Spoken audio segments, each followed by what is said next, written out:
Some things that I've learned on this journey in music since I made Tell It 2 City Volume 1 way back in like 2004 or whatever it was. You learn how resilient you are.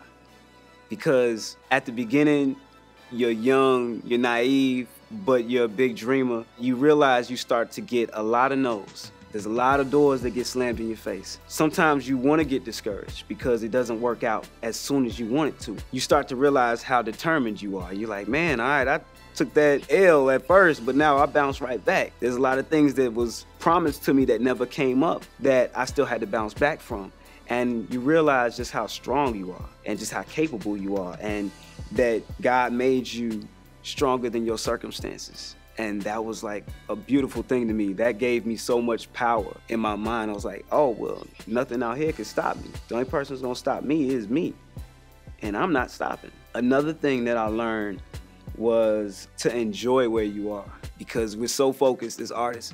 We are always so focused on the next step. We're always focused on what we don't have. We're always focused on this greener side that is over the other side of the fence. Sometimes you gotta appreciate where you are. I didn't appreciate where I was until I went to somewhere else, and then I was like, man, I liked where I was at for. You know, like I love the freedom of that. I rushed to get away from that for so long. I thought that was the answer to my problems, was going over there, and then I realized, like, man, I like where I was. That wasn't that bad. And so I was learning to now just like enjoy where you are. Even though you're on your way to somewhere else, enjoy where you are at this place, because you'll look back on it and you'll miss it. Just like everybody does high school and everybody does college. Once you get out of it, then you're like, man, I miss it. But while you're in it, you don't appreciate it. So I'm trying to appreciate wherever I am at this moment. Lastly, this journey has definitely taught me to appreciate your family as much as you can. My family, you know, they support me through everything. They believe in me more than anybody else believes in me, probably even more than I believe in myself.